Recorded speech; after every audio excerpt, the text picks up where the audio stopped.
have a water heater, world's most efficient water heater. Can save quite a bit on people's electric bills. It's a sphere. It's about 11 inches in diameter, so it holds about 1.7 gallons. And it has a resonator on the side, an ingoing probe, and we'll have a meter to measure the battery. It'll just be heated with a 9-volt battery, basically. And whenever you're ready, we'll start. And you have any other? All those wires there. Well, the wires, they connect the resonator to the probe and the shell of the sphere. Okay. Or the water heater, if you want to say it that way. Okay. So what would be the purpose of this exactly? To heat water. To Okay. heat a house, it could be used for heating houses, heating water. Yeah, you can heat over 30 gallons of water in an hour, basically with just a 9-volt battery, with basically with this system. If you were pulling the water out and circulating it and so on and so forth. Okay, great. Well, let's start and see what it does. Okay. Okay, the time and the temperature, let's go, the ingoing temperature is 100 degrees, 101. Can you see it okay on the camera? I'm sorry, let me zoom it in here. Okay, it's 101 degrees. Okay, and the time is 25 minutes and 30 seconds. We're going to go for 2 minutes. And we're plugging in the meter, and the draw is 0.18 amps. Okay. We're set on the 10 amp settings. You can read the 0.18 probably. And this is the power coming out of that 9-volt battery right there. That's correct. Okay. So what would be the advantage of having a heater like this? Basically, the advantages are many. Lower energy costs. You can save about 90% on your heating bill. If you're paying $500 a month now, which most people in the colder countries are, colder areas of the country are, then you could heat your home for $50 instead of $500 or less. It could also be designed to provide heat during power outages. It could be portable. It could run RVs, recreational vehicles. Well, it could be used in RVs and boats and camping. It's non-toxic. It's fuelless. Provides affordable heat. Could be used for either water heater or home heating. Low energy consumption, fast, scalable, to any size, inexpensive, easy maintenance. Could be used as water distillation and also as a humidifier. That was another thing we didn't think about. If in dry areas, a lot of times women especially like humid air, so this would actually could be made to put out a little bit of humidity into the room as well as heat. How did you come up with this idea? It's based on Keely's work, sympathetic vibrational physics. And basically, if you resonate things correctly, what time did we start? 25:30. Oh, okay, we got 27 and 25, 26, 27, 28, 29, 30. Okay, we got 184 degrees Fahrenheit. Did you get it on the camera? Okay. Got it? So what's the significance then? We just went up 84 degrees in 2 minutes. Why is that significant? Well, that's a lot of heat for a little bit of power, basically. It's, you know, yeah, if you wanted to do the same thing with big car batteries, you'd need at least 4 of them probably. Or if you needed to, if you wanted to plug it in the wall, you were probably talking about 10,000 watts to do the same thing. That's what you just saw.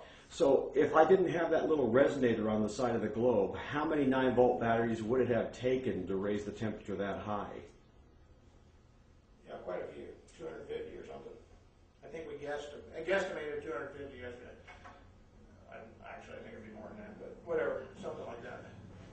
So this is a fuelless, electricity-free generator, or it requires an external power source? How does this thing work? Give me some more examples of what exactly this thing does and why it's beneficial. What are some of the benefits of this? Well, you can run houses as far as heating them goes. You can run, you get rid of furnace, you get rid of the hot water heater.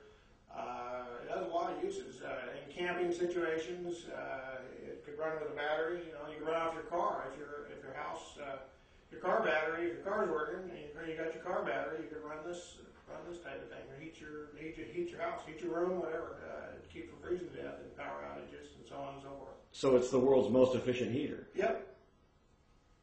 Fantastic. Can we see what's inside? Yeah, let's take it apart. You definitely got the reading on the heat, right? We did, 184 degrees. Okay, good. Let's take it apart and see what's inside. We'll pour the water in a bucket there, and I'll need some gloves because the thing is hot.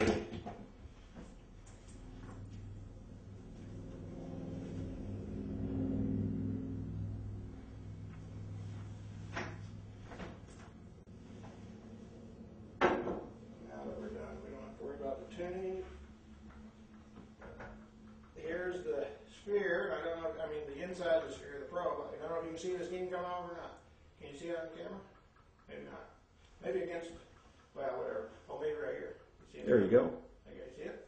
Yeah. Okay. And disconnect everything. And let's see if we're all disconnected. And we'll pour it. I'll bring the bucket over so you don't have to move your camera.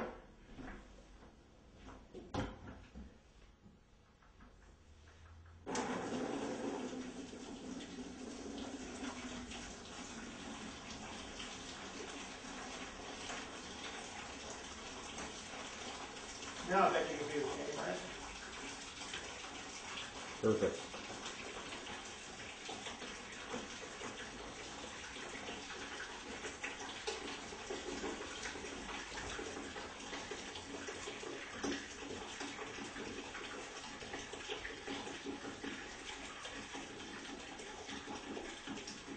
Yeah, basically to make a sphere, you start with a stainless steel sheet, you put it on a lathe, and there's a tool that bends it into a hemisphere, and then you weld two hemispheres together.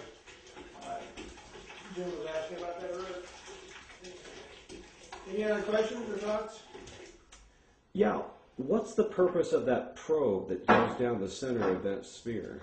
Well, that's the ingoing negative, and it becomes three different types of negative.